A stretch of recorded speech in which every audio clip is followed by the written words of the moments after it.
warahmatullahi wabarakatuh. Halo adik-adik, bertemu lagi dengan kakak Putri Nafitasari. Apa kabarnya nih? Kakak harap adik-adik semua kabarnya sehat walafiat ya.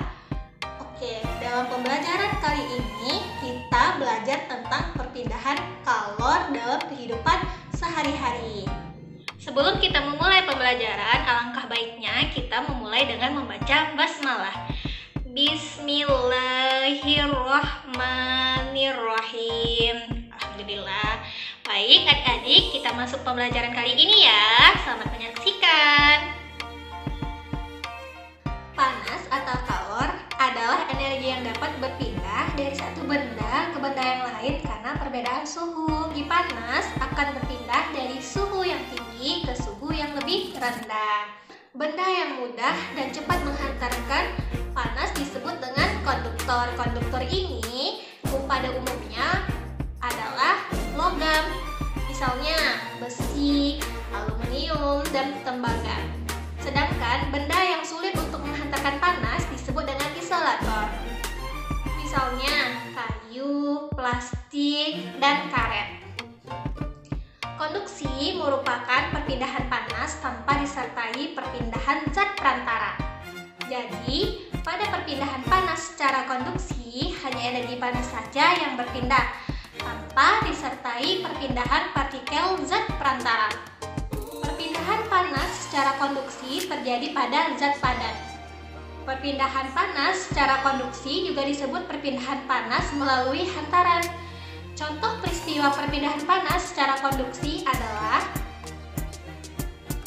ketika kita memanaskan batang logam, walaupun hanya salah satu ujung dari besi yang dipanaskan, tetapi panasnya akan menyebar ke seluruh bagian besi sampai ujung yang tidak ikut dipanaskan. Hal tersebut menunjukkan panas berpindah dengan perantara besi. Contoh lain peristiwa konduksi dalam kehidupan sehari-hari adalah setrika listrik. Setrika listrik akan memindahkan panas dari sumber panas yang berasal dari energi listrik ke pakaian. Panas berpindah melalui bagian logam yang merupakan konduktor. Mengaduk kopi panas dengan sendok logam, maka panas akan berpindah dari air ke seluruh bagian sendok. Memanaskan mentega. Panas dari api akan berpindah ke mentega melalui wajan yang terbuat dari logam.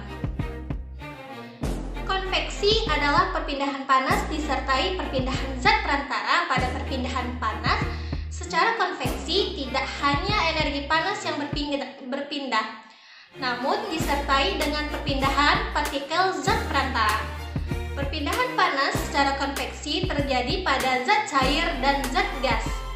Perpindahan panas secara konveksi juga disebut sebagai perpindahan panas secara aliran.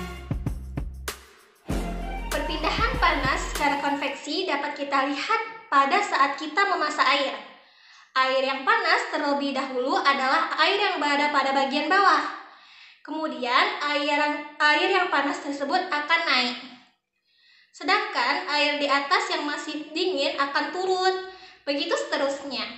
Peristiwa konveksi terjadi selama proses memasak air. Selain merebus air, peristiwa perpindahan panas secara konveksi antara lain asap cerobong pabrik yang membumbung tinggi, terjadi angin darat dan angin laut. Radiasi adalah perpindahan panas tanpa memerlukan zat perantara. Contoh perpindahan panas secara radiasi adalah panas matahari yang bilang sampai ke bumi meskipun antara matahari dan bumi terdapat ruang hampa yang tidak dapat menghantarkan panas. Perpindahan panas secara radiasi ini juga disebut sebagai perpindahan secara pancaran. Contoh lain peristiwa perpindahan panas secara radiasi dalam kehidupan sehari-hari adalah badan terasa hangat di dekat api unggun. Panas dari api ini berpindah secara pancaran. Pakaian menjadi kering bila dijemur terik matahari dan menetaskan telur unggas dengan lampu.